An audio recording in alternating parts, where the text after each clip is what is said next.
Welcome to our channel. Today we how to invest with Verizon, detailed guide step by step clearly. First, start by researching Verizon as an investment option.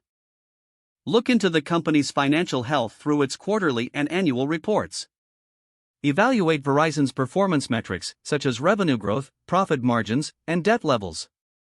Consider the industry context by analyzing competitors and market trends in telecommunications. Create a brokerage account if you don't already have one. Choose a brokerage that fits your investment goals and offers competitive fees. Fund your brokerage account with the amount you desire to invest. Visit your brokerage's platform and search for Verizon's stock ticker, which is VZ. Review the latest stock price and any relevant market news. Decide the number of shares you want to purchase based on your budget and risk tolerance. Place a market order for immediate purchase or a limit order to buy at a specific price.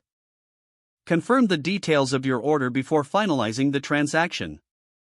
After buying shares, monitor Verizon's performance regularly.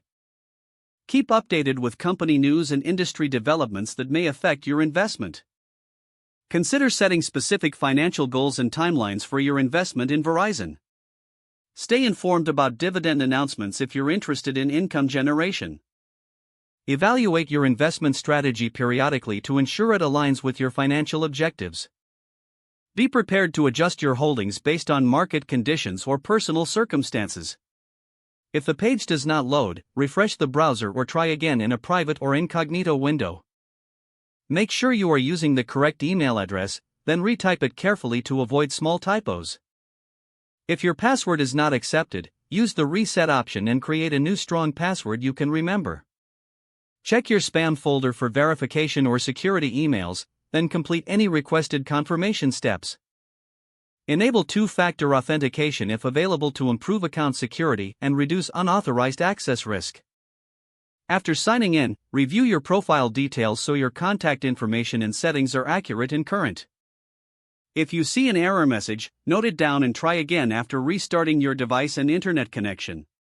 Log out when you finish, especially on shared devices, to keep your account and payment information secure. If the page does not load, refresh the browser or try again in a private or incognito window. Make sure you are using the correct email address, then retype it carefully to avoid small typos. Don't forget to like this video and subscribe to our channel for more step-by-step tech guides.